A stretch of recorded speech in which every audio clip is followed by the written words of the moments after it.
The vast emptiness of space erupted in fire and chaos. A swarm of metallic vessels moving with eerie coordination like a school of predatory fish descended upon the human fleet. Their attacks were precise, methodical, devastating.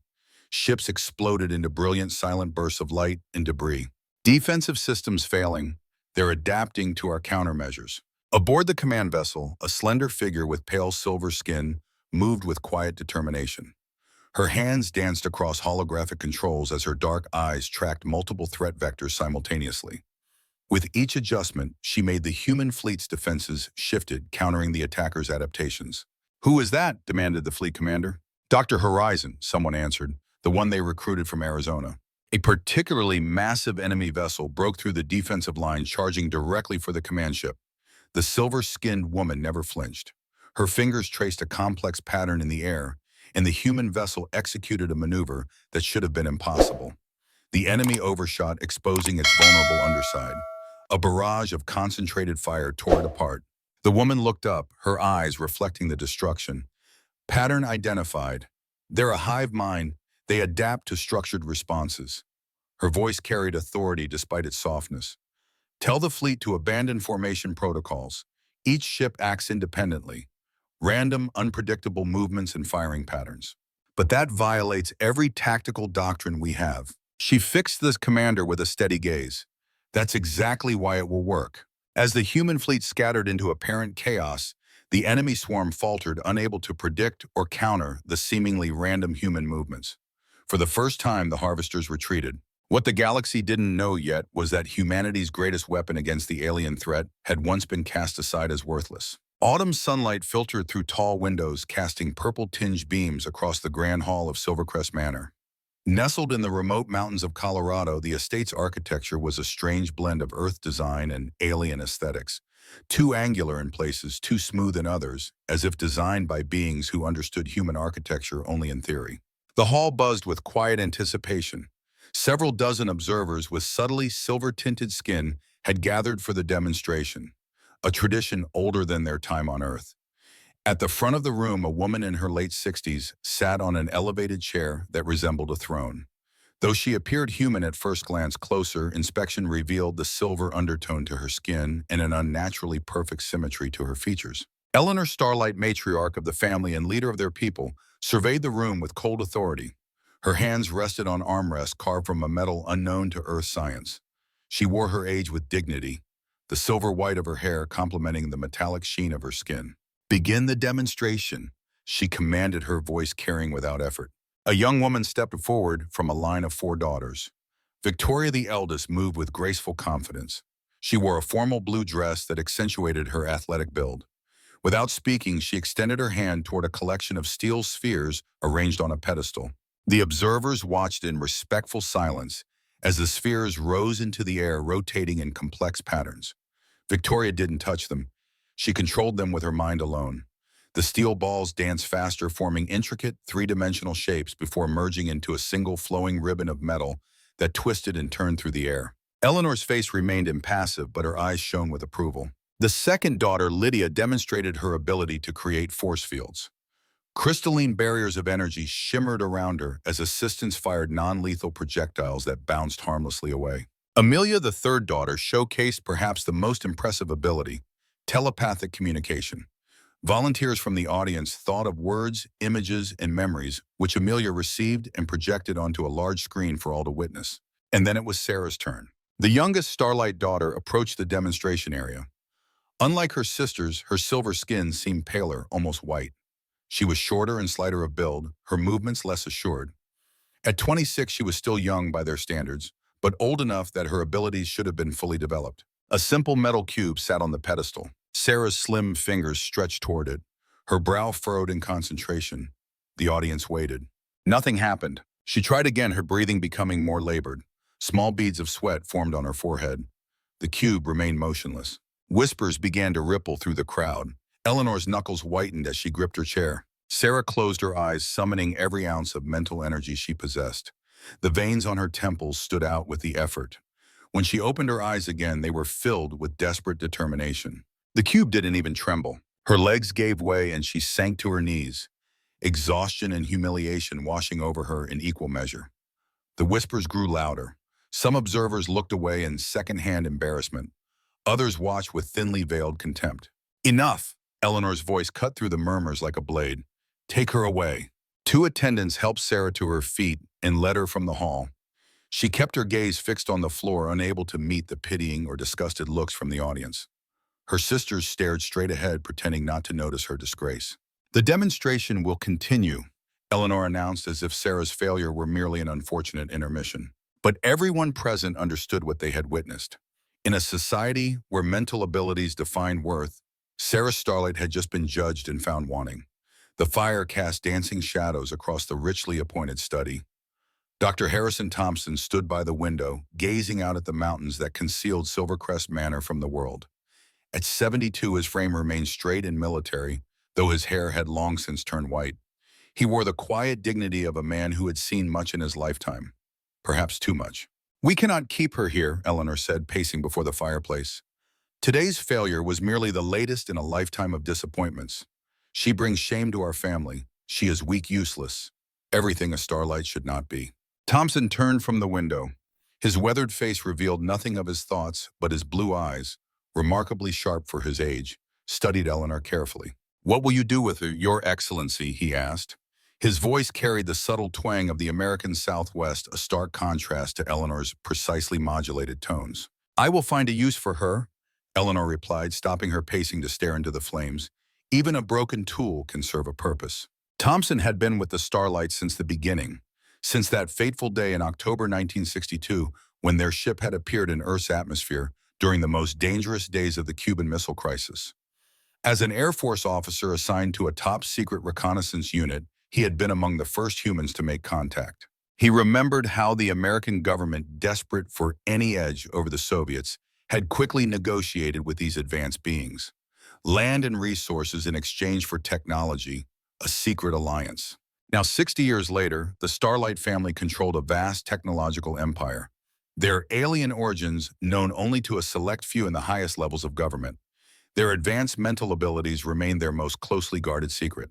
Perhaps Sarah simply has different talents, Thompson suggested cautiously. Eleanor's laugh was brittle. Different talents, like what? Her academic pursuits. Anyone can read books, Harrison. Power, true power, is what matters. Power is what kept our people alive when our home world was dying. Power is what earned us sanctuary on this primitive planet. Thompson's jaw tightened almost imperceptibly at the word primitive, but he maintained his diplomatic composure. You have always been practical, Eleanor. Sarah is still your daughter. A fact that brings me no pleasure, she replied coldly. A crystal decanter exploded suddenly, sending shards and amber liquid flying across the room. Eleanor had not touched it. Her momentary anger had manifested through her telekinetic abilities. Thompson didn't flinch. After 60 years, he was accustomed to such displays. Eleanor composed herself. The NASA delegation arrives tomorrow. I believe I found a way to make Sarah useful after all. Something in her tone made Thompson uneasy. What do you have in mind? Eleanor's smile didn't reach her eyes. Something diplomatic. The caravan of black government SUVs wound its way up the private road towards Silvercrest Manor. Inside the lead vehicle, Jack Mason studied the classified briefing one last time before tucking it away in his secure portfolio. At 68, Jack carried himself with the quiet confidence of a man who had faced the worst the world could throw at him and survived. His close-cropped hair had gone steel gray decades ago, and deep lines marked a face that had seen too much sun, too much combat, and too many losses. Yet his hazel eyes remained clear and alert, missing nothing. The NASA patch on his jacket seemed almost incongruous next to the small row of military ribbons above his breast pocket. Few remembered now that before he became one of NASA's top aerospace engineers, he had been Captain Jack Mason, decorated fighter pilot and veteran of the Korean War. Quite the setup they've got here, remarked Dr. Lyons, the mission specialist seated beside him. Starlight Industries practically built the new Mars lander single-handed. Jack nodded. Their propulsion systems are 20 years ahead of anything else on the planet. If we can secure this partnership, it could cut decades off the deep space program timeline. The driver swore suddenly as something darted across the road. The SUV swerved sharply, skidding toward the mountainside guardrail. In one fluid motion, Jack leaned forward, grabbed the wheel and executed a perfect countersteer. The vehicle straightened, missing the guardrail by inches before coming to a controlled stop. Military reflexes, Jack explained with a modest shrug as the shaken driver thanked him. Never quite leave you. Minutes later, the delegation stood before the imposing entrance of Silvercrest Manor. Jack straightened his tie, his hand briefly touching the antique pocket watch tucked in his vest. His father's watch carried through the skies of Europe during World War II, and now Jack's most treasured possession. The massive doors swung open, revealing a tall, distinguished man with white hair. Dr. Thompson, Jack greeted him, extending his hand. It's been a long time. Captain Mason, Thompson replied, shaking his hand firmly. Though I understand it's just Mr. Mason these days. Just Jack is fine. Thompson smiled. Not to Eleanor Starlight, I'm afraid. She appreciates formality. As Thompson led them through the manor's cavernous halls, Jack took in the subtle strangeness of the architecture and decor. Everything was almost right, but not quite, as if designed by brilliant architects who had only seen photos of human homes. I read your paper on adaptive propulsion systems, Thompson said conversationally. Brilliant work. Jack raised an eyebrow. That was classified. The Starlights have certain arrangements with your government. Before Jack could press further, they arrived at an enormous set of double doors. Thompson paused, turning to face him directly. A word of advice, Jack. Eleanor Starlight is not accustomed to being contradicted. She values power and deference above all else. He hesitated. And be careful what you agree to. The cryptic warning hung in the air as the doors swung open. Eleanor Starlight sat at the head of a long conference table flanked by advisors and security personnel. She didn't stand when the NASA delegation entered, a subtle power play that Jack immediately recognized but chose to ignore. Mr. Mason, she said, her voice carrying that same strange musicality that all the Starlights possessed. Your reputation precedes you. Jack inclined his head respectfully. As does yours, Ms. Starlight. Please call me Eleanor. She gestured to the empty chairs. Sit, we have much to discuss. As the technical briefing progressed, Jack found himself impressed despite his natural skepticism. The propulsion technology Starlight Industries was offering would indeed revolutionize deep space travel. Yet something felt off. The technology was being offered too freely with too few conditions. In Jack's experience, nothing valuable came without a price. Your proposal is generous, he said carefully when the presentation concluded. Perhaps too generous. What exactly does Starlight Industries want in return? Eleanor smiled, a practiced expression that never reached her eyes. Direct. I appreciate that in a man. She leaned forward slightly. What we want, Mr. Mason, is expanded access to NASA's deep space monitoring network. That's a security concern, Jack replied evenly. Those systems monitor more than just stars and planets. Indeed, they also track anomalies, unexplained phenomena. Something in Eleanor's tone shifted. Like the signal your team detected last month from the Kuiper Belt. The one your government has been so eager to keep quiet. Jack kept his face neutral, but inwardly he tensed. That information was classified at the highest level. A subtle commotion near the door drew everyone's attention. A server had dropped a tray of water glasses. Jack watched in astonishment as one of Eleanor's security personnel extended his hand slightly, and the falling glasses suddenly slowed in midair, gently settling back onto the tray. The moment passed so quickly that Jack might have believed he'd imagined it, except for the warning look Thompson shot toward the security guard. Eleanor cleared her throat. My apologies for the interruption. Her eyes locked with Jack's, knowing he had seen. Perhaps we should discuss this partnership more privately. The rest of the delegation was politely ushered out, leaving Jack alone with Eleanor and Thompson. You saw, Eleanor stated rather than asked. I saw something that defies conventional physics, Jack replied carefully. Your government has kept our secret for 60 years, Mr. Mason. We arrived during your Cuban Missile Crisis. Your leaders were grateful for our technology in their Cold War with the Soviets. Jack absorbed this information without visible reaction. In his military days, he'd been trained to maintain composure in the face of the unexpected.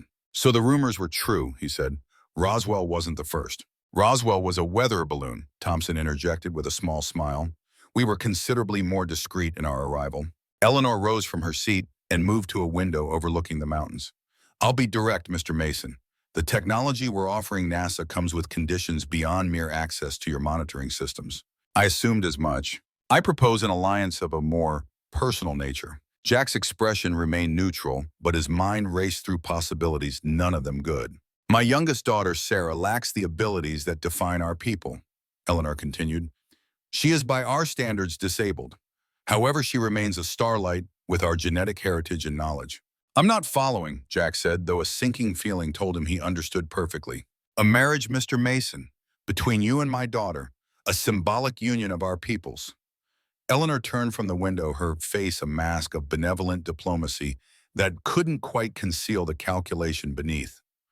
Such an arrangement would cement our partnership and give Sarah a purpose befitting her limitations. The room fell silent. Jack looked at Thompson, whose face revealed nothing, though his eyes conveyed a silent apology. This is unexpected, Jack finally said, his voice level, despite his inner turmoil. I need time to consider. Of course, Eleanor replied smoothly. Dr. Thompson will show you to your quarters. We'll speak again in the morning. As Thompson led him from the room, Jack maintained his composure, decades of military discipline serving him well. Only when they were alone in a corridor did he speak. What kind of game is she playing? Thompson sighed heavily. Not a game, Jack, a punishment. For whom, me or her daughter? Both perhaps, but primarily Sarah. Thompson lowered his voice. Sarah failed the demonstration today. A public test of mental abilities. In their culture, it's devastating. And marrying her off to a human is what? Some kind of exile? Thompson nodded grimly. To the Starlights, humans are primitive. Marrying Sarah to you is Eleanor's way of saying she's no better than a human. Jack's jaw tightened. Charming people. They're not evil, Jack, just different. Their values evolved on another world. They stopped before the door that presumably led to Jack's quarters. Thompson placed a hand on his shoulder. If you refuse, Eleanor will find someone else. Someone who might not treat Sarah with dignity. His eyes held Jack's. You're a good man. I've followed your career. Korea, the test pilot program, NASA. You've always put duty first. Don't appeal to my sense of duty for this, Jack warned. Thompson removed his hand. Then I'll appeal to your humanity. Sarah is a brilliant young woman who has been judged her entire life by a standard she can never meet. She deserves better than to be a political pawn. And marrying a stranger fixes that. No, Thompson admitted, but it might give her a chance at something better than what awaits her here. Jack ran a hand through his silver hair, feeling the weight of an impossible decision settling on his shoulders. I'll consider it, he said finally. That's all I can promise. Jack stood at the window of his guest room, watching darkness settle over the mountains. The stars emerged one by one, impossibly bright in the clear mountain air. Somewhere up there, beyond those familiar constellations, lay the original home of the Starlights. He thought of his wife Claire, gone 15 years now, in a commercial airline crash. They had never had children. Their careers had always come first, with vague plans for a family someday that never arrived. From his vest pocket, he withdrew the old pocket watch. Opening it, he gazed at the small photograph inside. Claire on their wedding day, her smile radiant. Sometimes he spoke to her, especially when facing difficult decisions. What would you make of this mess, Claire? He murmured. Aliens hiding in plain sight. A political marriage proposal. He shook his head. Not exactly how I planned to spend my retirement years. The photograph offered no answers, only Claire's eternal smile. Jack closed the watch and moved to the desk where his briefcase lay. From it, he withdrew the classified file on the Kuiper Belt signal, the anomaly Eleanor had mentioned. He spread the papers out, studying the data patterns that had puzzled NASA's best analysts for weeks. If the signal was what some feared, the first hint of an approaching hostile force, then Earth needed every technological advantage it could get. The Starlight propulsion systems could make the difference between adequate planetary defenses and none at all. A soft knock at the door interrupted his thoughts. He quickly gathered the classified documents and secured them before answering. Bart Thompson stood in the hallway, looking older in the dim light. Have you decided? He asked without preamble. Jack sighed. I have questions first. I expected as much. Inside the room, Thompson settled into an armchair while Jack remained standing. These abilities, Jack began, the ones Sarah lacks. What exactly are we talking about? Telekinesis, telepathy, energy manipulation, mental abilities that evolved in response to the harsh conditions of their home world. Thompson's fingers drummed lightly on the armrest. Their society values these abilities above all else. Without them, a Starlight has no status, no purpose. And Sarah has none of these abilities. Thompson hesitated. She's shown minimal telekinetic capability, not enough to be considered functional by their standards. What happens to her if I refuse? Eleanor will find another solution, probably a similar arrangement with someone less principled. Thompson met Jack's gaze directly. Or worse, Sarah remains here, a living reminder of failure, treated as less than nothing for the rest of her life. Jack turned back to the window, his reflection ghostly in the glass. I lost my wife 15 years ago. I'm not looking to replace her. No one's asking you to. This would be a marriage in name only, a diplomatic arrangement. Does Sarah have any say in this? Thompson's silence was answer enough. Jack's mind went to his father, another military man who had faced impossible choices. He had passed down the pocket watch and with it a simple philosophy. Sometimes duty calls us to difficult paths. What matters is how we walk them. He fingered the watch in his pocket. If, and I stress if, I agree to this, I want certain guarantees. Thompson leaned forward, such as complete autonomy for Sarah, no interference from the Starlights. She lives by human rules, not theirs. Thompson nodded slowly. Eleanor might agree to that. She wants Sarah gone anyway. And I want honesty about what the Starlights know regarding that Kuiper Belt signal. Jack's eyes narrowed. They know something. I want to know what it is. That might be harder to secure, Thompson admitted, but I'll see what I can do. Jack turned fully from the window, his decision made. Tell Eleanor I'll meet with Sarah first. I won't agree to anything until I've spoken with her myself. Thompson's expression softened with something like respect. That's fair. I'll arrange it for tomorrow morning. After Thompson left, Jack returned to the window. The stars seemed colder now, more distant. He thought of his father flying bombing runs over Nazi Germany. He thought of his own missions over Korea. Duty had defined the men in his family for generations. But this was different. This wasn't combat or a dangerous mission. This was a life, his and Sarah's, being bartered for technology and political advantage. Jack Mason had never backed down from a challenge or shirked a responsibility. But as he stared at the alien stars, he wondered if this time he might be in over his head. The garden behind Silvercrest Manor was a strange hybrid of earth flora and plants Jack couldn't identify. He walked its winding paths alone, having been told Sarah would join him shortly. The morning air carried a crisp autumn chill, and frost glittered on the exotic vegetation. He heard her before he saw her, soft footsteps on the stone path. Turning, Jack got his first clear look at the woman he might soon marry. Sarah Starlight was smaller than her sisters, with the same silver-tinted skin, though hers was paler, almost luminescent in the morning light. Her dark hair fell in waves past her shoulders, and her eyes, a deep blue that seemed almost black, watched him warily. She wore simple clothes, jeans and a sweater, noticeably different from the more formal attire her family preferred. Jack recognized it as a small rebellion, a tiny assertion of independence. "Mr. Mason," she said, her voice quiet but clear. "I'm Sarah Starlight." "Jack, please." He offered his hand, and after a moment's hesitation, she took it. Her grip was stronger than he expected. They walked in silence for a time, the awkwardness between them almost palpable. "I assume my mother has explained her proposal," Sarah finally said, her tone carefully neutral. "She has," Jack confirmed, "though I'd like to hear your thoughts on it." Sarah's laugh held no humor. "My thoughts have never mattered much in this house, Mr. Mason. They matter to me." She stopped walking, studying him with those dark eyes that seemed to see too much. "Why you don't know me?" "Because I don't enter into agreements, especially ones this significant, without understanding all parties involved." Sarah resumed, walking her pace slightly faster now. "There's nothing to understand. I'm the family disappointment, the one without power. Mother wants me gone but can't simply throw me away. It would raise too many questions. So she's found a use for me, a diplomatic marriage to secure a technology exchange." Her voice remained steady, but Jack detected the pain beneath her composure. "Very practical." "And you're willing to accept this arrangement?" Jack pressed. "Would my refusal change anything?" The question hung between them, honest and cutting. "It would change my decision," Jack said quietly. Sarah stopped again, genuine surprise crossing her face. "You would refuse based on my wishes?" "I would." For a long moment she studied him as if trying to detect a lie. Finally she sighed, her breath visible in the cool air. "My life here is difficult. I'm a constant reminder of imperfection in a family obsessed with power. If I stay, nothing will improve." She gestured vaguely toward the horizon. "Out there, even as a diplomatic token, I might find something resembling a life of my own." Jack nodded, understanding all she wasn't saying. A gilded cage is still a cage. Exactly. They reached a stone bench overlooking a pond where strange silver-scaled fish swam in precise geometric patterns.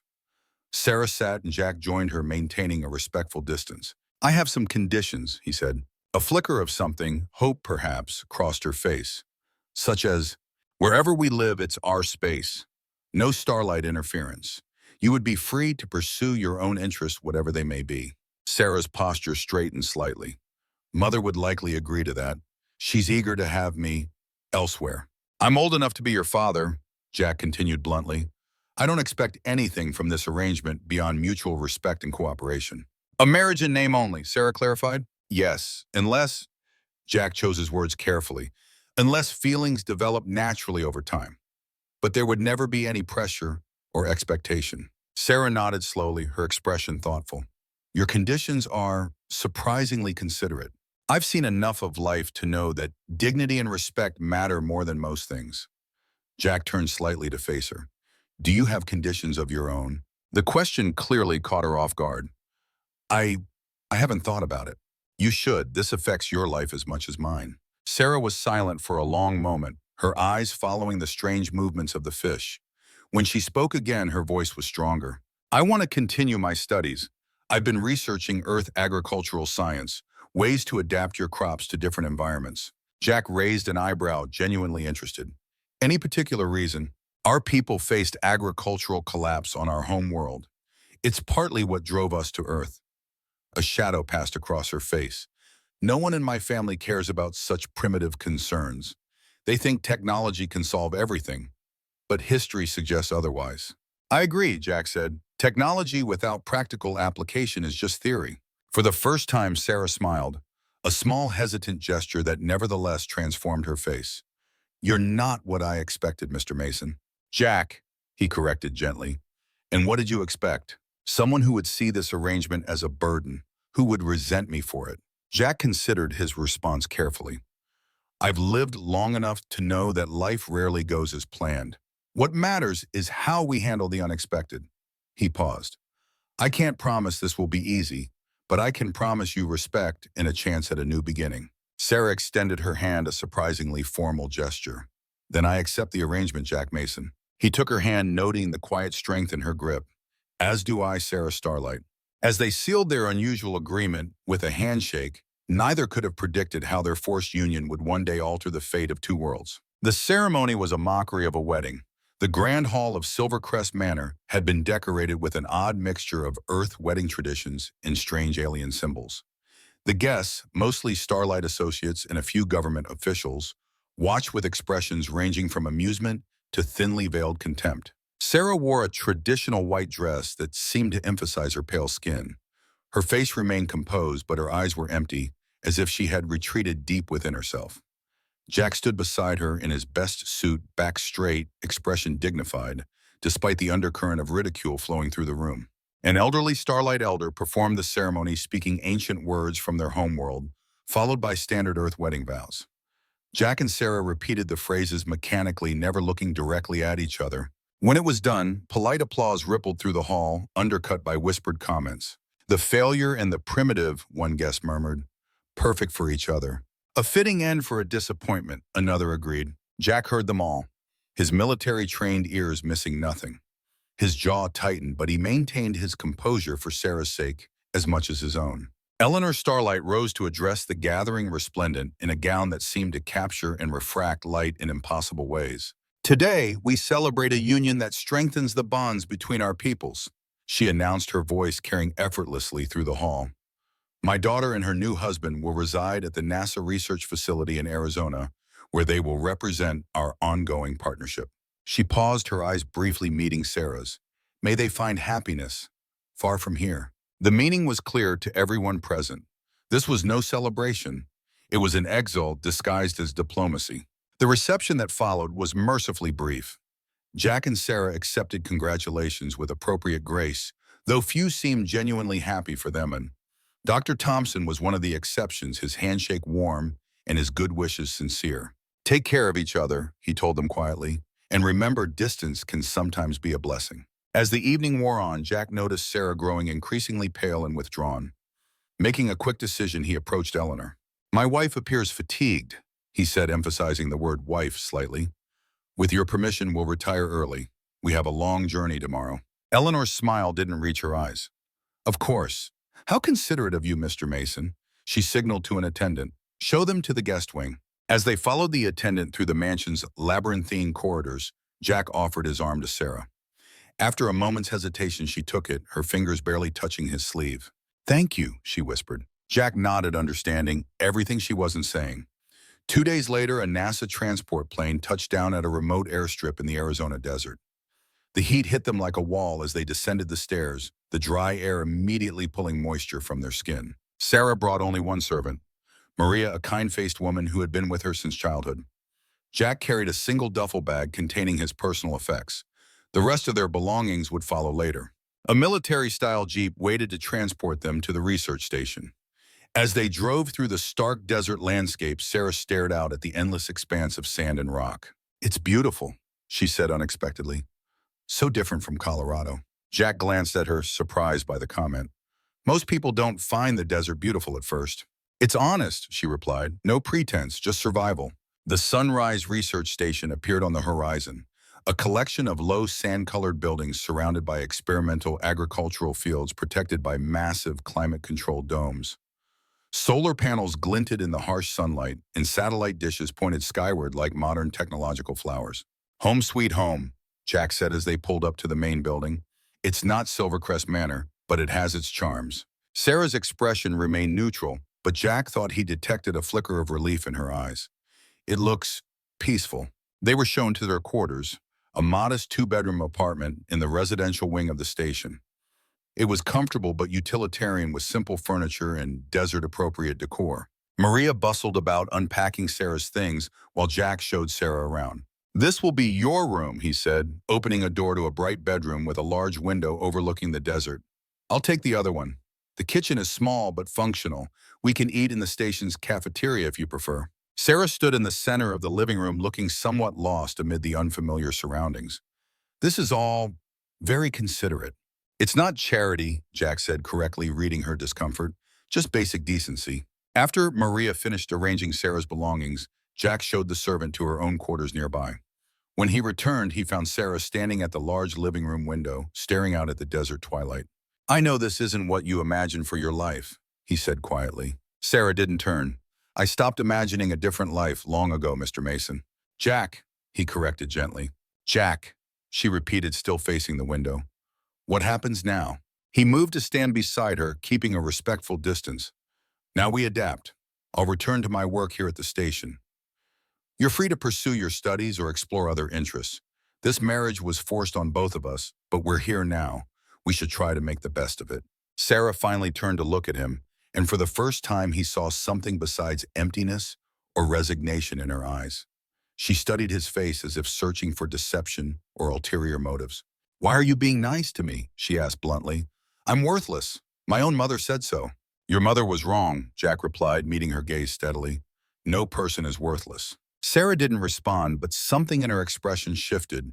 Not quite belief, but perhaps the first crack in a lifetime of conditioning. As night fell over the desert, they each retreated to their separate rooms. Sarah lay in bed, staring at the unfamiliar ceiling, thinking about the family and home she had left behind. Despite everything, tears came, silent and unwelcome. In the other room, Jack sat by the window watching the stars appear one by one in the desert sky. He wondered what he had gotten himself into. He wondered if he had made the right choice. Outside, coyotes called to each other across the vast emptiness. The sound was hauntingly beautiful, wild and free. Neither of them knew that this exile would change not only their lives, but the fate of two worlds. The desert night was peaceful, but somewhere beyond those stars, something was coming, something that would prove just how wrong Eleanor Starlight had been when she called her daughter worthless. Sunrise Station lay cradled in the Arizona desert, a cluster of sand-colored buildings and gleaming domes that seemed both alien and perfectly at home against the harsh landscape. That first year passed with painful slowness, each day marked by silence and cautious adaptation. Sarah rarely left their quarters during those initial months. She moved like a ghost through the modest apartment, eating little, speaking less. Her skin, already pale by Starlight standards, grew almost translucent. Maria watched her with increasing concern, bringing small plates of food that often went untouched. She needs time, Jack told the worried servant. Her entire life has been upended. Maria's eyes, wise and ancient, despite her seemingly middle-aged appearance, studied Jack carefully. "And you, sir, how do you fare with this arrangement?" Jack's smile didn't reach his eyes. "I've adapted to worse situations." And he had. Jack filled his days with work, immersing himself in the agricultural research that had become Sunrise Station's primary focus. NASA had pivoted much of its applied research towards sustainable food production, preparation for eventual Mars colonies, and beyond. The harsh Arizona desert provided the perfect testing ground for crops that might one day feed astronauts on distant worlds. His new colleagues treated him with respectful distance. Most knew only that he had married into the mysterious Starlight family as part of some high-level arrangement. The whispers followed him through the station's corridors. Why would Mason agree to such a thing, they wondered. Duty was the most common conclusion. The man's entire life has been about duty. Jack heard the whispers but paid them no mind. He had weathered far worse during his military years. On rare occasions, Sarah would join him for dinner. They would sit at opposite ends of the small table, the silence between them broken only by the clink of cutlery against plates. Jack never pressed her to speak, never demanded conversation. He simply made sure there was always food if she wanted it and space when she needed it. 3 months into their exile, Sunrise Station received unexpected visitors. A pack of desert coyotes driven by drought and hunger breached the station's perimeter fence. Jack was working late in his office when the security alarm sounded. He moved with the swift efficiency of a man whose combat reflexes had never truly faded. In the corridor outside the main laboratory, he encountered the lead coyote, thin, desperate, and cornered. The animal snarled, yellow eyes reflecting the emergency lights. Jack held perfectly still, evaluating options. The security team was minutes away. The coyote, sensing weakness and hesitation, lunged forward. With a movement honed by years of combat training, Jack sidestepped and redirected the animal's momentum, sending it skidding down the corridor, away from the labs. As the coyote recovered and prepared for another attack, Jack grabbed a fire extinguisher from the wall and discharged it in a white cloud that startled the animal into retreat. When the security team arrived, they found Jack calmly herding the disoriented coyote toward an emergency exit. "No need to harm it," he told them. "It's just hungry and confused." Later that night, as he treated a minor scratch on his arm, Jack looked up to find Sarah watching him from the doorway of their apartment. "You could have killed it easily," she said. It wasn't a question. Jack shrugged. Killing should never be the first option. A flicker of something, curiosity perhaps, crossed Sarah's face before she retreated once more into silence. The next day, as Jack pored over soil analysis data in his office, Dr. Alan Chen, the station's lead biologist, stopped by. He leaned against the door frame, arms crossed, studying Jack with undisguised curiosity. "Why did you agree to this arrangement, Mason?" he asked bluntly. "The marriage, you're not the type to chase money or power." Jack didn't look up from his data tablets. "That's a personal question, Alan." "Sure is," Chen agreed, unapologetic. "But everyone's wondering." Jack finally raised his eyes.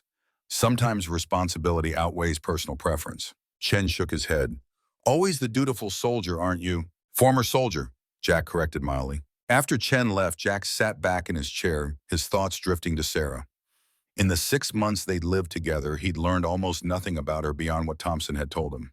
She revealed nothing, asked for nothing, expected nothing. It was as if she had been trained her entire life to take up as little space as possible. 6 months into their exile, everything changed on a cool autumn evening. Jack sat at the kitchen table surrounded by data tablets displaying agricultural projections. The current wheat crop was failing despite all their efforts. The soil composition seemed correct.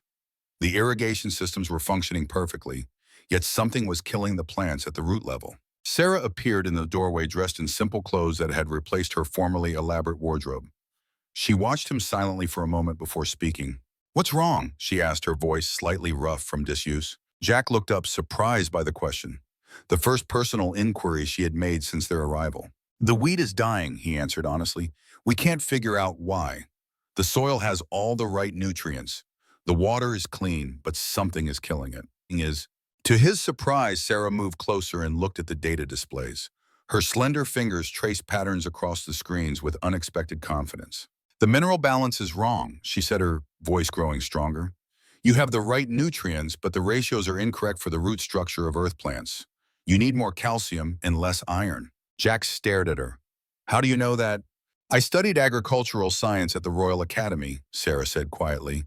I was not good at using powers, but I was good at studying. Nobody cared about that, though. I care, Jack said simply. Their eyes met, and for the first time, Jack saw something besides emptiness or resignation in her gaze. A flicker of purpose, perhaps even pride. Can you show me the correct ratios, he asked. And for the first time since their forced union, Sarah Starlight smiled. It was small and hesitant, but genuine. She pulled up a chair beside him, not at the opposite end of the table, and began working with the data. See here, she explained, pointing to a complex molecular diagram. Earth plants evolved in soil with this specific calcium to iron ratio. But your current mixture follows standard hydroponic guidelines, which are optimized for laboratory conditions, not real-world growth. Jack watched in amazement as she deftly manipulated the data, creating new soil formulations with confident precision. This should work better, she concluded, displaying a revised formula. It's closer to natural Earth soil composition while accounting for the desert's particular challenges. Jack studied the new formula. It was elegant, innovative, and made perfect sense. This is brilliant, Sarah. She ducked her head, unaccustomed to praise. It's just applied science. It's exactly what we've been missing. He hesitated, then asked, would you be willing to help implement this? The team could benefit from your expertise. Sarah's eyes widened slightly. You want me to work with your team? If you're comfortable with that. She looked away, conflict evident in her expression. They'll think I'm strange, different. Different isn't bad, Jack said gently. And frankly, we need different thinking. We've been stuck in the same patterns for months. After a long moment, Saoirse nodded. I will try. That night, for the first time since their arrival at Sunrise Station, they ate dinner together, not in silence, but engaged in genuine conversation. Sarah explained more about her studies about the agricultural challenges her people had faced on their homeworld. Jack listened with genuine interest, asking questions that demonstrated respect for her knowledge. A small shift had occurred between them. Not friendship, yet certainly not romance, but something fundamental had changed. For the first time, they saw each other as people, not simply components in a diplomatic arrangement. Together, they created new soil mixtures. They adjusted irrigation systems. They combined Starlight's scientific knowledge with human agricultural methods. Within 3 months, the wheat fields were thriving. Other crops followed: corn, soybeans, even fruit trees specially adapted for the harsh desert conditions. Dr. Marcus Ramirez, the station's director, was amazed by the transformation.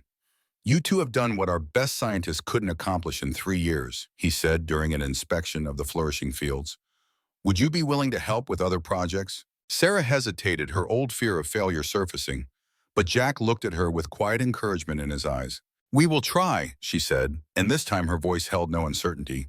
Word spread through Sunrise Station about the brilliant team solving agricultural problems. More researchers came to them with questions. Sarah found herself explaining Starlight science to human engineers. She discovered that humans asked different questions than her people did, approached problems from unexpected angles. Why do you not just follow standard procedures, she asked Jack one day as they modified irrigation equipment. Because standard procedures were created for different situations, he replied, his hands steady as he calibrated sensitive instruments. Humans learned long ago that flexibility is more important than tradition. We adapt. We improvise. We find new ways when old ways don't work. This concept fascinated Sarah. Among the Starlight's tradition and power were everything. Those who couldn't use mental abilities were considered worthless. It didn't matter if they were intelligent or kind or creative. Only power mattered. But here at Sunrise, nobody cared that she couldn't move objects with her mind. They valued her knowledge. For the first time in her life, Sarah felt useful. She felt necessary. As the months passed, her relationship with Jack evolved. They were no longer strangers forced together. They became partners, then tentative friends. They worked together during the day and talked during the evening. She taught him about galactic civilizations. He taught her about human history and culture. Your people fought wars against each other for thousands of years, she said one night, looking up from one of his history books. You nearly destroyed your own planet several times. How did you survive? We learned, Jack said, his face solemn. Slowly, painfully, but we learned. We learned that cooperation is stronger than domination. We learned that different perspectives create better solutions. We learned that everyone has value, even if they're different. Sarah thought about her mother, about her sisters, about the empire that valued only strength and conformity. My people have not learned that lesson, she said softly. Maybe they will someday, Jack replied. One evening, as they worked late in the laboratory, Sarah reached for a soil sample at the same moment Jack did. Their hands touched briefly. In Starlight culture, casual physical contact was rare, reserved for family or intimate partners. Sarah had been taught to maintain careful physical boundaries with humans whom many Starlights considered physically and genetically inferior. Yet when their hands touched, she felt no revulsion, no sense of transgression. Instead, a strange warmth spread through her fingers, up her arm, settling somewhere in her chest. She pulled her hand back quickly, confused by the sensation. Jack noticed her reaction. "I'm sorry," he said. "I didn't mean to make you uncomfortable." "No," Sarah replied, surprising herself. "It's fine. I'm just not used to it." Jack nodded, understanding without requiring explanation. That was one of the things Sarah had come to appreciate about him, his ability to understand without demanding that she articulate every thought and feeling. That night, Sarah lay awake long after she should have been sleeping.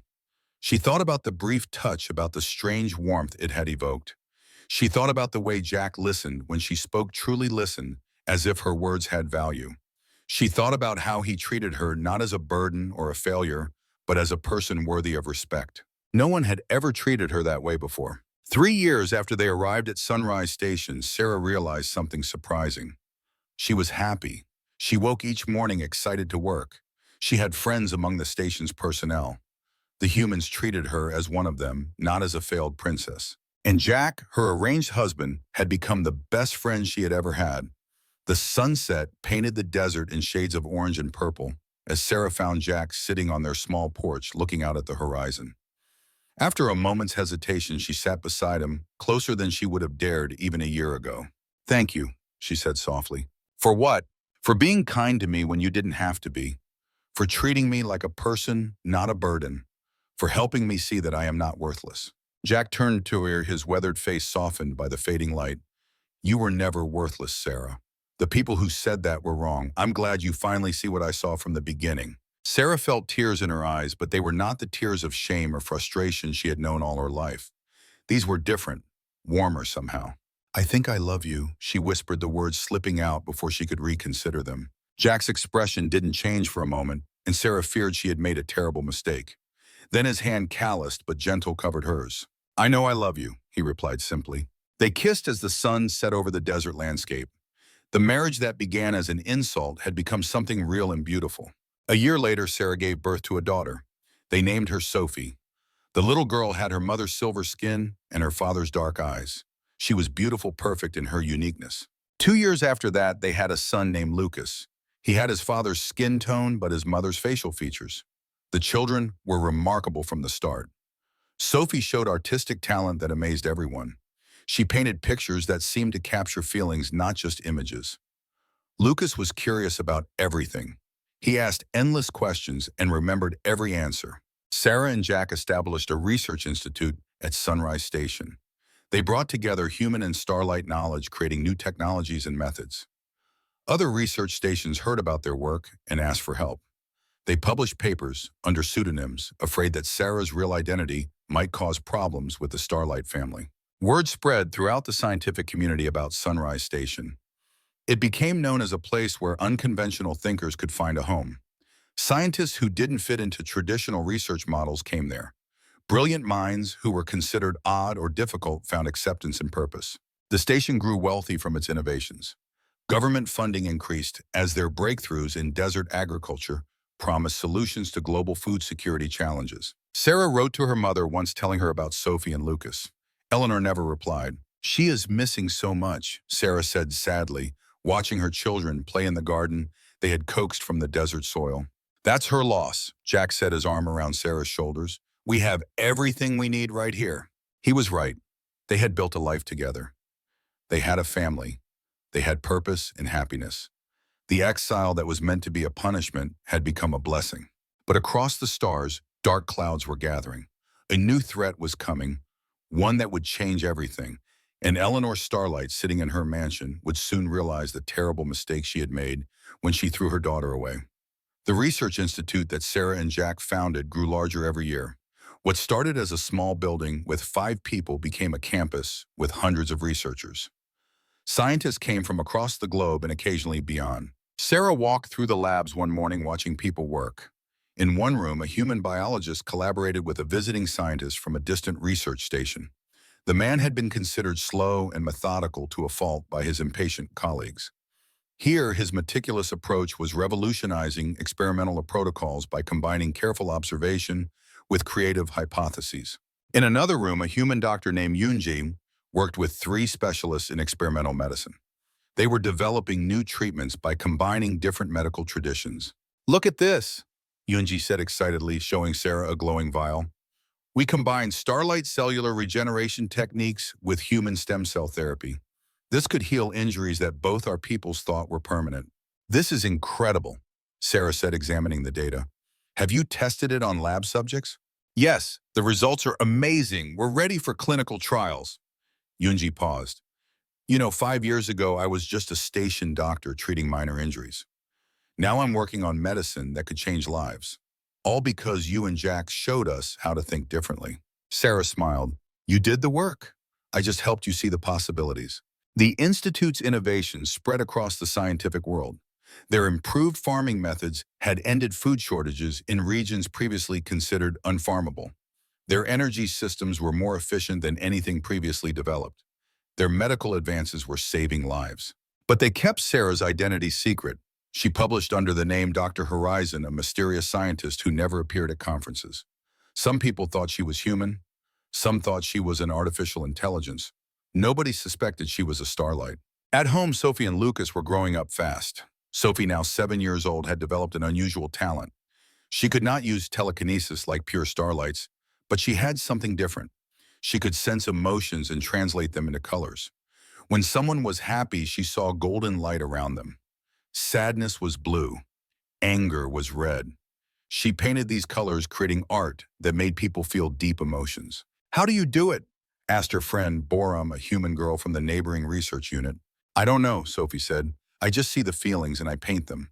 "Is that strange?" "It's amazing," Borum replied with genuine awe. Lucas, who was 5, showed different abilities. He had his mother's intelligence and his father's emotional understanding. He could look at a problem and see solutions that others missed.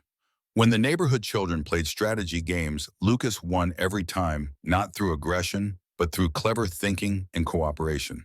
Jack watched his children with pride. "They are the best of both our peoples," he told Sarah one night.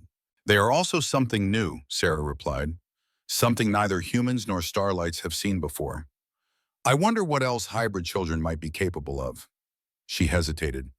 "Should we tell my mother about them?" Jack's expression grew serious. "She never answered your letter. She's made her choice." Sarah nodded, understanding. The pain of rejection still hurt, even after all these years of happiness.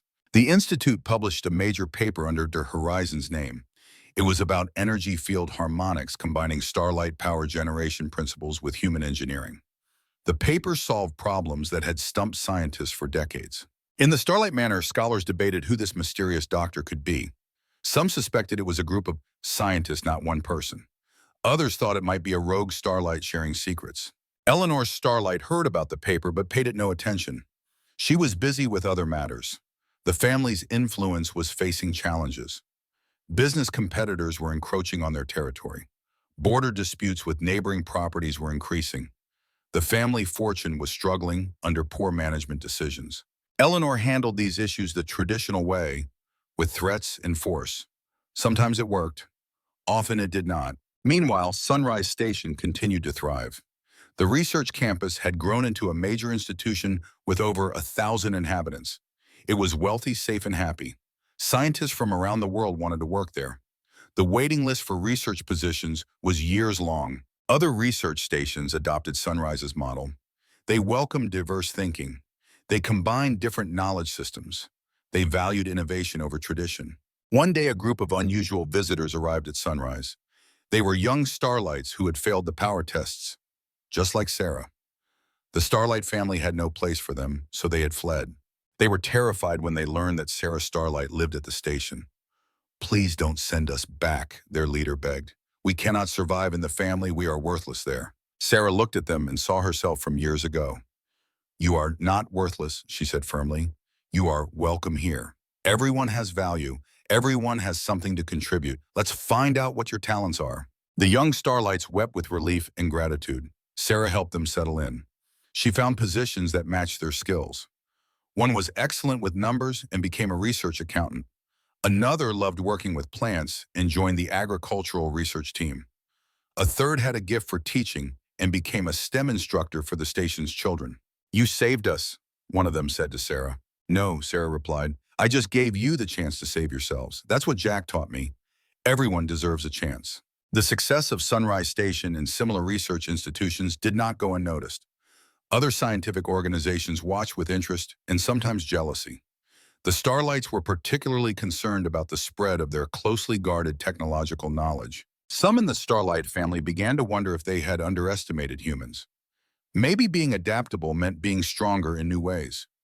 But most of the family dismissed human success as luck or accident. The Starlight family certainly did. Eleanor barely thought about humans at all. They were insignificant. Her daughter was exiled and forgotten. The family was eternal and invincible. She would soon learn how wrong she was. Far away in the darkness between stars, something was moving.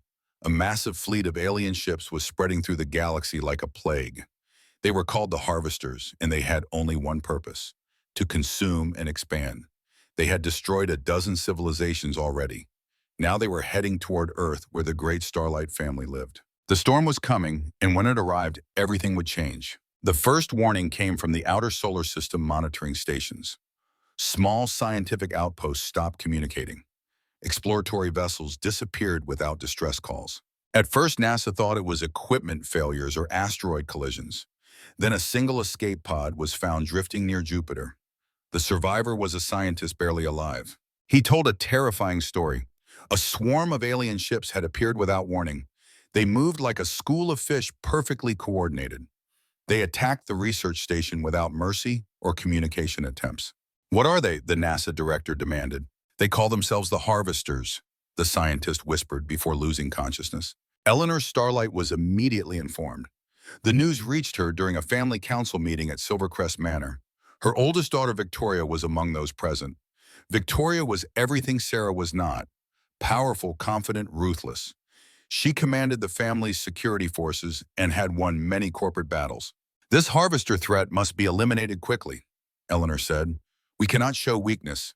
We will lead the response personally." Victoria volunteered immediately. "We will crush them as we have crushed every enemy before." Eleanor approved, confident in her daughter's abilities. A massive Starlight response force gathered, hundreds of specialized agents carrying the family's finest defensive technology. Victoria stood at the command center and felt pride. This would be her greatest victory. The battle was a disaster. The Harvester ships moved in patterns the Starlights had never seen. When Starlight forces used telekinesis to disable Harvester ships, the aliens scattered and reformed instantly. When Starlights fired their energy weapons in coordinated volleys, the Harvesters created interference fields that deflected the shots. When the Starlights tried psychological attacks broadcasting thoughts to confuse the enemy, the Harvesters seemed immune. Every tactic the Starlights used, the Harvesters countered within minutes. It was like they could learn and adapt in real time. Victoria watched in horror as her forces were torn apart. Dozens of agents were lost. Victoria barely escaped. She returned to Silvercrest Manor in disgrace, just as her younger sister had years before. But while Sarah had been mocked for failing a simple test, Victoria had led an entire security force to destruction. Eleanor was furious, but also afraid. She had never faced an enemy like this. The Harvesters kept advancing. More outposts fell. More forces were destroyed. The entire scientific community was watching the great Starlight family struggle against an enemy they could not defeat. Meanwhile, near the edge of the solar system, the Harvesters reached their first NASA outpost, a research station studying the outer planets. The scientists had little warning. They saw the Harvester swarm approach and prepared for the worst. But the human defense was different from what the Harvesters had faced before. When the Harvesters attacked, the NASA ships did not fight in neat formations. They scattered randomly. They used different tactics simultaneously. Some ships charged forward while others retreated. Some broadcast radio signals while others maintained silence. There was no pattern, no coordination the Harvesters could predict. The human ground forces were even more confusing to the hive mind. They set traps that made no logical sense. They used psychological tricks, playing loud music and displaying strange images to confuse the enemy. They even faked surrenders and then attacked when the harvesters came to capture them. The harvesters were built to adapt to patterns, but the humans had no pattern. They fought like chaos itself. After 3 days of battle, the harvester swarm withdrew, unable to understand the enemy they faced. The humans had won. News of the victory spread across the scientific community. Everyone was shocked. A small NASA outpost had repelled the harvesters when the mighty Starlight family could not. "How is this possible?" Eleanor demanded. Admiral Tejada, the NASA commander who led the defense, explained it simply. "The harvesters are like a computer. They learn patterns and exploit them. But humans are not computers. We are unpredictable, creative, and a little bit crazy. That is our strength." More harvesters attacked more NASA stations. Every time the humans won through unconventional tactics. They used deception, improvisation, and strategies that made no logical sense. The harvesters could not adapt to enemies who did not follow any rules. The scientific community took notice. Maybe the adaptable humans were not so primitive after all. Maybe they understood something about warfare that the advanced Starlights had forgotten. Eleanor's advisors suggested asking NASA for help. The family matriarch refused, insulted by the suggestion. "We are the Starlight family. We do not need help from humans." But the harvesters kept advancing. More Starlight properties fell. The family economy collapsed as research facilities were cut off. Refugees fled to the inner system, creating chaos. Victoria led another force into battle and was defeated again. Finally, Dr. Thompson spoke truth to Eleanor. "Your Excellency, we are losing this war. Our traditional tactics do not work against the harvesters. The humans have defeated them repeatedly. We need their help or the family will fall." "Never," Eleanor said. "I will not beg humans for anything." "Then the Starlight legacy will die because of your pride," Thompson replied. Eleanor slapped him, but she knew he was right. She sent representatives to NASA headquarters. They offered a military alliance. In exchange for human help, the Starlights would open more technology sharing and research opportunities. The NASA representatives listened to the offer. Then they refused. "You are not offering an alliance," said General Ramirez, NASA's military chief. "You are demanding servants. You want us to die for your family while treating us as inferiors. We will not accept that." "You dare refuse us," the Starlight ambassador said. "We are offering you a great honor." "You are offering us insults disguised as honor," General Ramirez replied. "If you want our help, you must treat us as equals.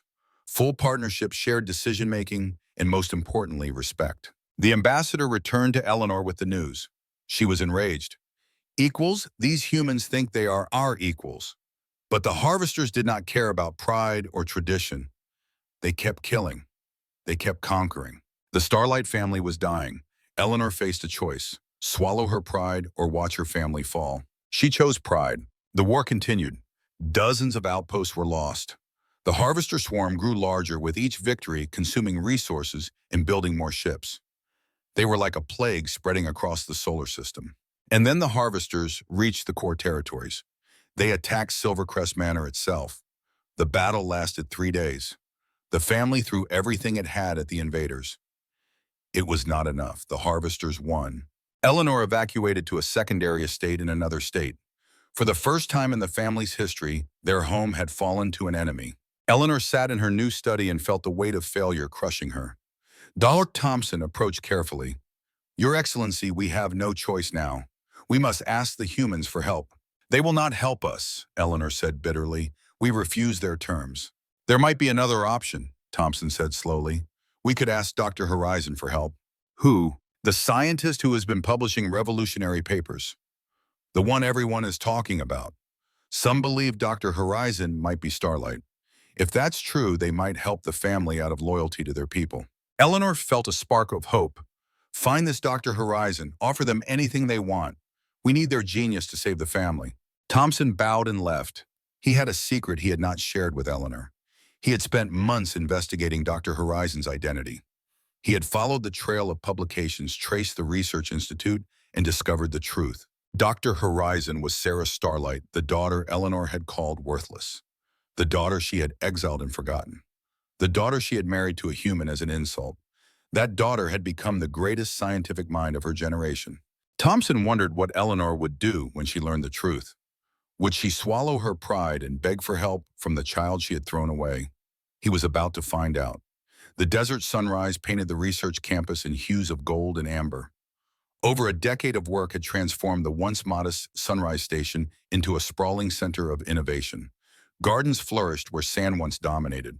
Buildings of elegant design housed laboratories where scientists from around the world conducted research that was changing humanity's future. Sarah stood at the window of her office watching researchers cross the central plaza. Some were clearly human. Others, with their subtle silver skin, were former starlights who had found refuge here. All worked together in a harmony that would have seemed impossible a decade ago. Director Horizon, a young assistant, appeared at her door. "The new agricultural dome is ready for your inspection." Sarah smiled at the use of her professional name. Even after all these years maintaining the separation between Dr. Horizon, the renowned scientist, and Sarah Starlight, the exiled daughter, remained necessary. "Thank you, Michael. I'll be there shortly." When the assistant left, Sarah turned to the photographs adorning her desk. Sophie at 12, her silver skin gleaming as she stood proudly beside her award-winning artwork. Lucas at 10 explaining his mathematical theory to an audience of astonished professors. And Jack, her partner, her husband, her savior, his weathered face lined with years of desert sun and unwavering kindness. How far they had come from those first painful months of silence and uncertainty. The experimental dome stretched across 5 acres of desert. Inside, crops thrived in precisely calibrated conditions. The air hummed with automated irrigation systems and monitoring devices.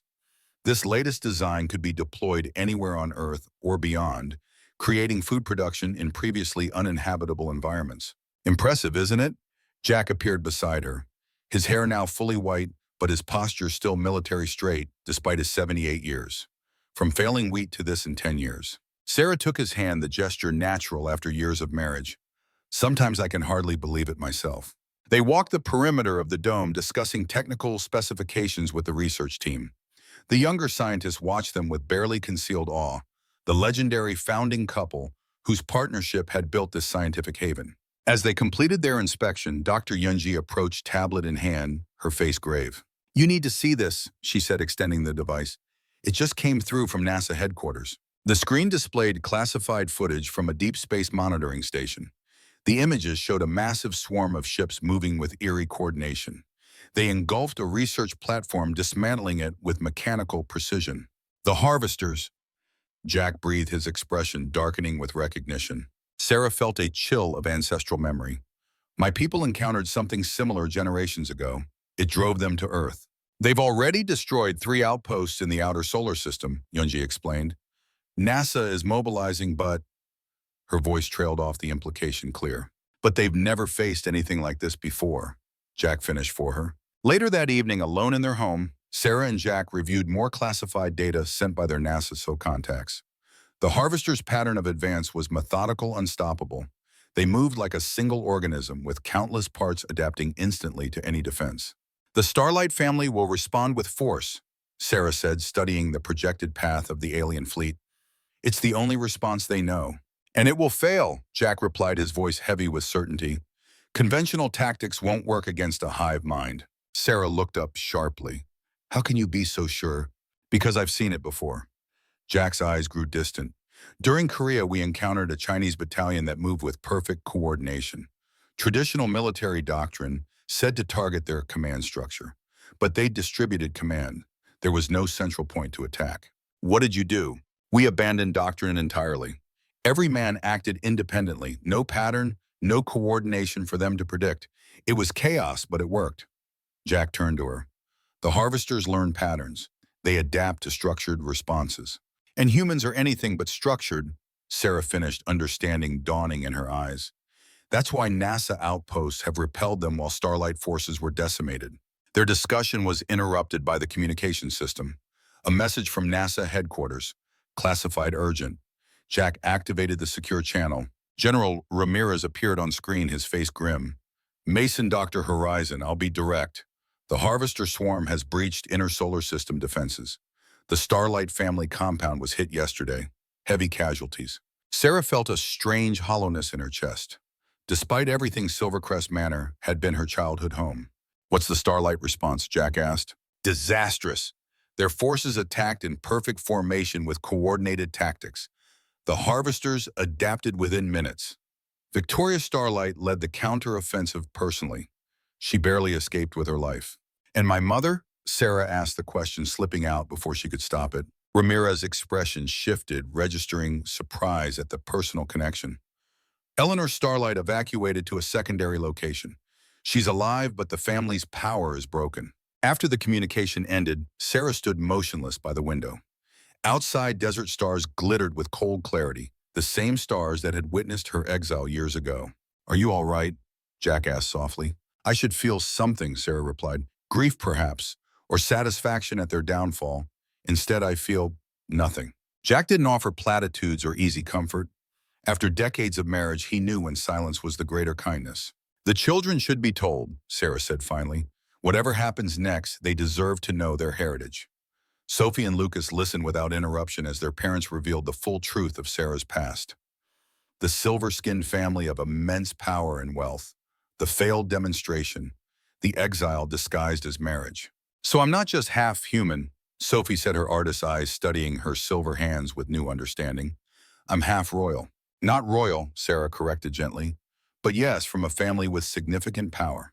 Lucas, always the analyzer, asked, "Why tell us now? After all these years?" "Because the threat that drove my people to Earth has returned," Sarah explained. "The harvesters. And whether I like it or not, my connection to the Starlight family may become relevant." "Will we meet them, your family?" Sophie asked. Sarah and Jack exchanged glances.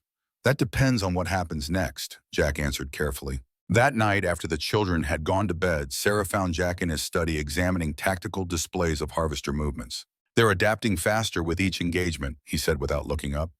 "Learning our defenses, our weapons, our strategies." Sarah sat across from him. "I've been thinking about Sophie's question, about meeting my family. And for years I've told myself they mean nothing to me, that I've built a new life, a better one." She met his eyes. "But tonight I realized something. Hatred isn't the opposite of love. Indifference is. And I'm not indifferent, Jack.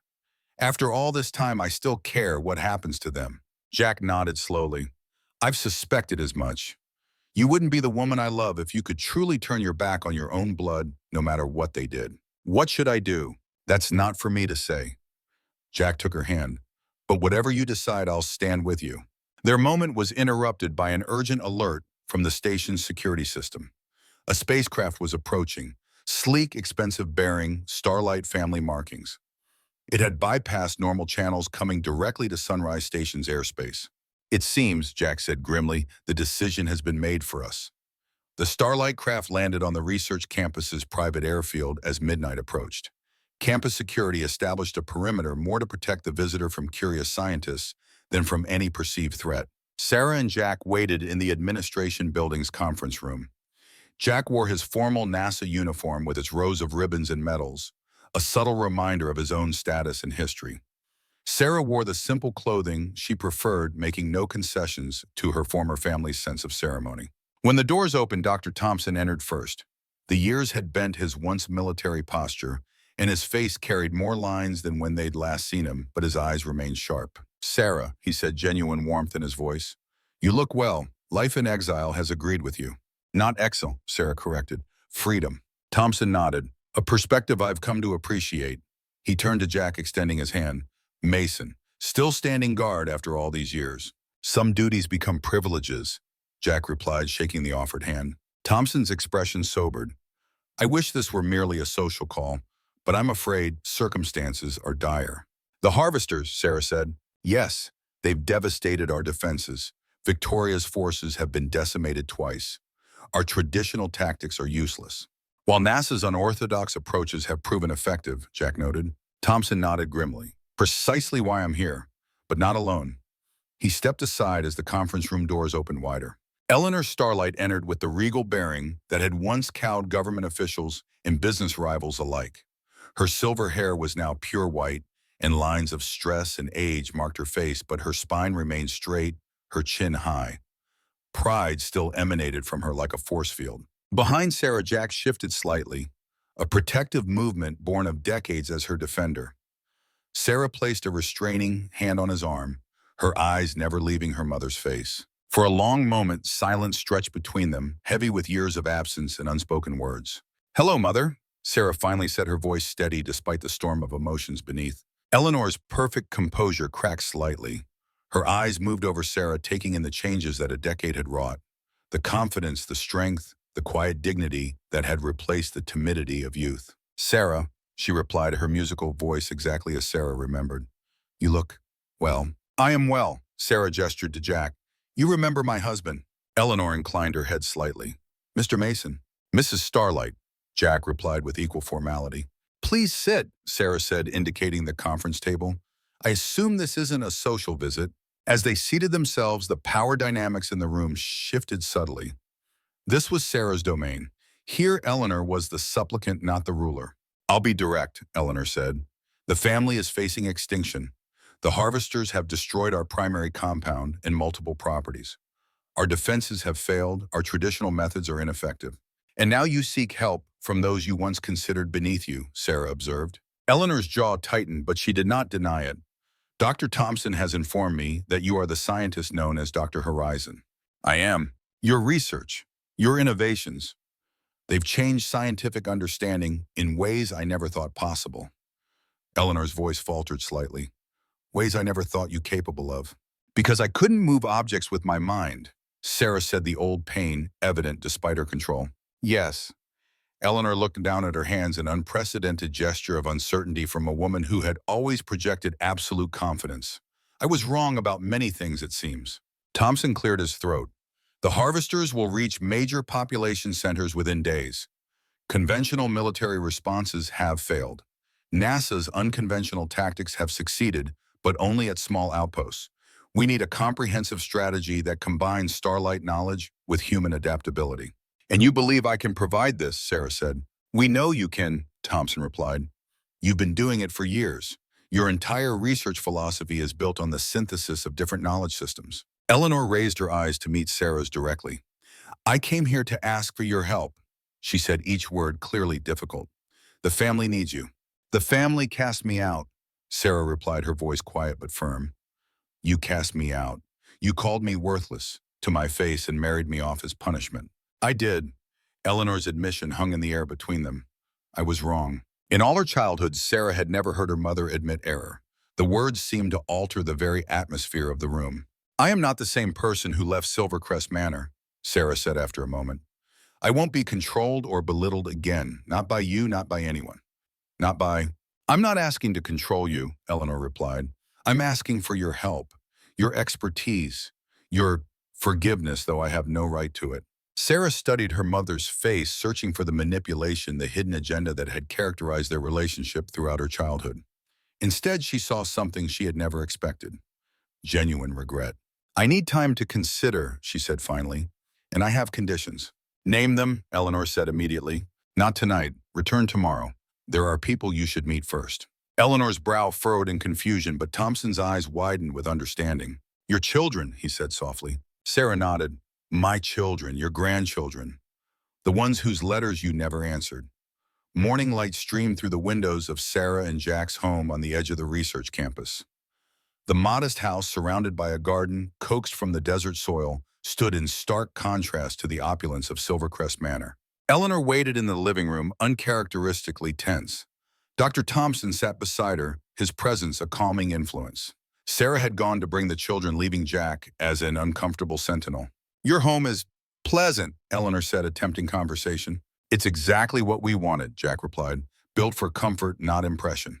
The subtle rebuke hung in the air until footsteps in the hallway drew everyone's attention. Sarah entered first. Behind her came a girl of 12, silver-skinned like her mother, but with Jack's dark eyes and determined jaw. Beside her walked a boy of 10, his appearance more human, but with the unmistakable facial structure of the Starlight line. Eleanor rose from her seat, an involuntary gesture of surprise. The children she had ignored for years stood before her. Not abstract concepts, but living, breathing beings with her family's blood in their veins. "Sophie Lucas," Sarah said, her voice gentle but firm. "This is Eleanor Starlight, your grandmother." Sophie stepped forward first, her artist's eyes studying Eleanor with unnerving intensity. "You look like Mom," she said, "but sadder." Eleanor blinked, unprepared for such direct assessment. Yes, I suppose recent events have been difficult." Lucas remained slightly behind his sister, analytical and cautious. "You never answered our letters," he said. Not an accusation, just a statement of fact. No, Eleanor admitted. I did not. That was wrong of me. Why are you here now? Sophie asked. Because I need your mother's help, Eleanor answered honestly. And because I've made many mistakes I wish to correct. The children exchanged glances, communicating in the wordless language of siblings. Sophie turned back to Eleanor with a decisive nod. Would you like to see my paintings? She asked. I can show you the colors of feelings. A crack appeared in Eleanor's careful composure. For the first time in decades, tears formed in her eyes. I would like that very much. As Sophie led Eleanor to her studio, Lucas remained behind. He looked up at his father with questioning eyes. Is this going to change things? He asked quietly. Jack placed a hand on his son's shoulder. Some things will change, he acknowledged. But the important things, our family, our values, those remain constant. For the next hour, Eleanor received a crash course in her grandchildren's extraordinary lives. Sophie showed her paintings that somehow captured emotions in color and light. Lucas demonstrated his remarkable ability to solve complex problems through intuitive pattern recognition. They're extraordinary, Eleanor said to Sarah as the children went to prepare lunch with Jack and Dr. Thompson. They are, Sarah agreed. Not because they have powers like the Starlight family values, not because they're half human. They're extraordinary because they're themselves, unique individuals with their own gifts. Eleanor nodded slowly. I see that now. She hesitated, then added, I would like to know them better, if you'll permit it. That depends on what happens next, Sarah replied. I have conditions for helping the family. Name them. Sarah's eyes held her mother's with newfound strength. First, you will publicly acknowledge that you were wrong about me, wrong about those without traditional Starlight abilities. I agree, Eleanor said without hesitation. Second, you will change how the family treats those who are different. No more casting out those who don't fit the standard. Everyone has value. Everyone deserves a chance. That will be more difficult, Eleanor acknowledged. Generations of tradition won't change overnight. Then begin the change now, Sarah insisted. Make the declaration. Start the process. Eleanor nodded slowly. I agree to this as well. And finally, Sarah continued, this will not be a Starlight victory. This will be a collaboration, human Starlights and others working together as equals. I won't help perpetuate the myth of Starlight superiority. For a moment, the old Eleanor resurfaced, proud, haughty, resistant to change. Then her shoulders sagged slightly. Agreed, she said quietly. Recent events have made it clear that our traditional approach has failed. We need new perspectives. Sarah studied her mother, searching for deception or reservation. Finding none, she extended her hand, a formal gesture laden with meaning. Then I will help save our family mother, not because you deserve it, but because it's the right thing to do. The Joint Command Center established at Sunrise Station buzzed with activity. 50 commanders from 20 different organizations filled the room. NASA admirals sat beside Starlight security chiefs. Engineers from international space agencies shared tables with private aerospace contractors. This coalition would have been impossible a year ago. Now it was humanity's only hope. Sarah stood before them, displaying tactical data on holographic screens that floated in midair. The gathered leaders watched with varying degrees of skepticism and hope, as this woman, known to most only as the mysterious Dr. Horizon, outlined a defense strategy unlike any they had seen before. The harvesters are not invincible, Sarah explained, highlighting patterns in the alien fleet's movements. They have a weakness. They learn patterns and adapt to them, but they struggle with chaos and unpredictability. That's why NASA outposts have defeated them while traditional military and Starlight forces have failed. Admiral Tejada, the NASA commander who had won the first victory against the harvesters, nodded in agreement. We fight like madmen. No pattern, no predictability. It drives them crazy. Exactly, Sarah continued, but we need more than individual chaos. We need organized chaos. We need every group using their unique strengths in unexpected ways. Starlight forces can use telekinesis to move objects in patterns the harvesters can't predict. Humans can provide unpredictable tactics. Private contractors can build traps and defenses that confuse enemy sensors. Together, we can create a fighting style the harvesters cannot adapt to. Victoria Starlight sat in the back of the room watching her younger sister command the council. It hurt her pride. She was supposed to be the great military leader. Instead, she had failed twice. Now Sarah, the weakling, the exile, was leading armies. But Victoria was not stupid. She could see that Sarah was right. She could see that the coalition's approach was working where traditional tactics had failed.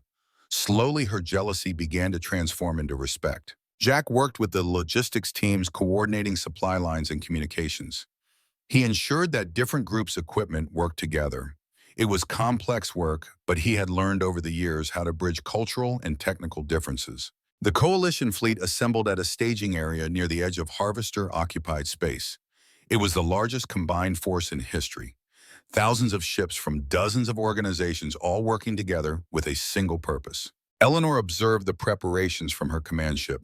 She watched humans teaching Starlight operators new tactics. She watched former rivals sharing strategies.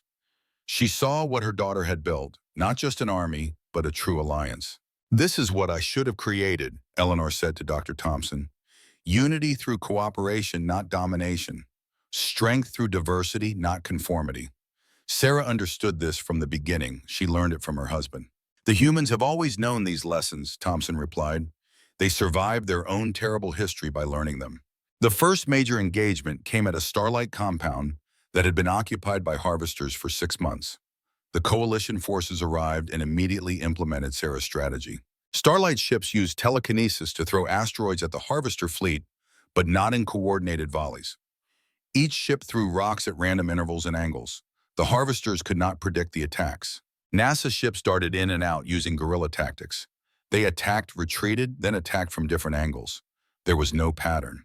Private contractors had built mobile shield generators that moved randomly across the battlefield, creating areas of protection that appeared and disappeared without warning. International forces used jamming technology that interfered with harvester coordination, making it harder for the hive mind to function. The harvesters tried to adapt. They learned from each attack, but as soon as they adjusted to one tactic, another group would try something completely different. The harvester intelligence was sophisticated, but it could not keep up with dozens of different fighting styles being used simultaneously and randomly. After 3 days of battle, the harvesters retreated. The Coalition had won. News of the victory spread across the world. For the first time since the war began, the harvesters were being pushed back. More organizations joined the Coalition.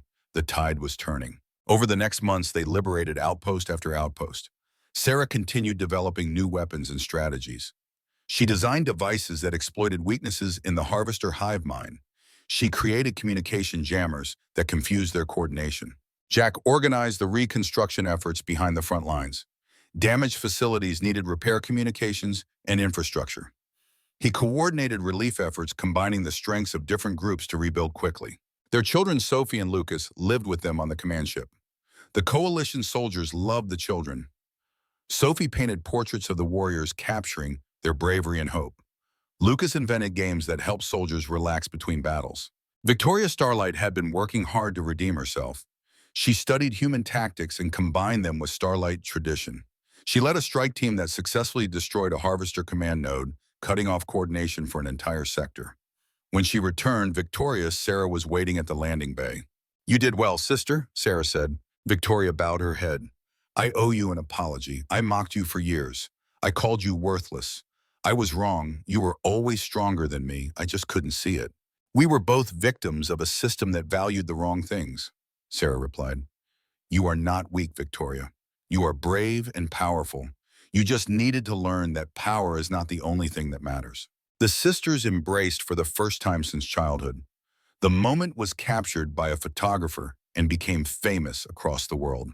The princess who failed and the princess who succeeded, together at last. The Coalition continued pushing the harvesters back toward their staging area in the outer solar system. Every victory made them stronger. More organizations joined. New technologies were developed. The alliance was becoming more than a military force.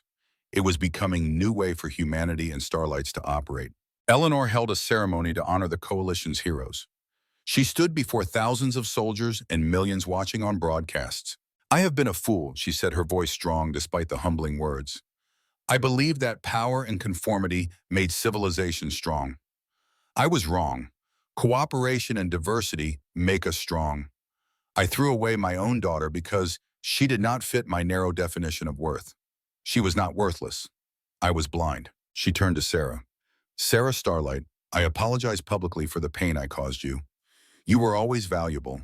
You were always worthy. I failed to see it, and our family suffered because of my blindness." Sarah accepted the apology with grace. "I forgive you, Mother. But forgiveness does not erase the past. Use your regret to build a better future. The ceremony ended with a declaration. The Starlight family would no longer reject those who were different. All abilities would be valued. All members would have opportunities to contribute in their own ways. It was a revolution, and it all started because a worthless daughter married a primitive human, and together they changed the world. Years passed. The coalition grew stronger. More organizations joined. Research institutes modeled on Sunrise Station's example opened around the world. The old prejudices did not disappear overnight, but they slowly faded as new generations grew up learning cooperation instead of competition. Sarah and Jack grew old together, surrounded by children, grandchildren, and an ever-expanding family of colleagues and friends. They watched their family grow into a beautiful mixture of human and starlight abilities. Each child was unique, each one valuable in their own way. On their 50th anniversary, the global scientific community held a celebration in their honor. The couple who had started as an insult, a punishment, had become symbols of hope and unity. "I never imagined this when we first married," Sarah said to Jack as they danced at the celebration. "Neither did I," Jack replied. "I just wanted to help my country and treat you with kindness. I never thought it would change the world." "That's the thing about kindness," Sarah said. "You never know how far it will spread." They danced as their family and friends watched. Eleanor, now very old, sat with her great-grandchildren and told them stories of a different time. Victoria, who had learned humility through defeat, worked with human commanders to train the next generation of security forces. The world had changed not through conquest or domination, but through cooperation and love. It started with a matriarch who made a terrible mistake. It continued with a daughter who refused to let that mistake define her. And it succeeded because of a human man who showed that true strength comes from compassion, not power. As the celebration continued into the night, Jack and Sarah slipped away to look at the stars.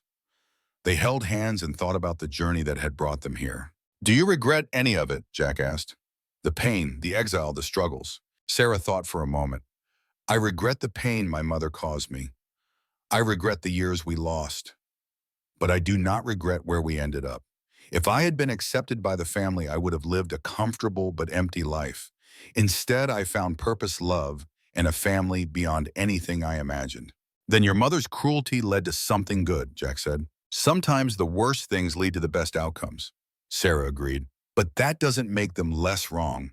My mother will carry her regret until she dies. That is the price of her choices." They stood in silence, watching the stars and thinking about the future. Somewhere out there, their children and grandchildren were building an even better world. Somewhere out there, beings who would have been called worthless or primitive were discovering their true value. The Starlight matriarch had married her useless daughter to a human man as an insult. Years later, the matriarch regretted it, not because it failed, but because it succeeded in ways she never could have imagined.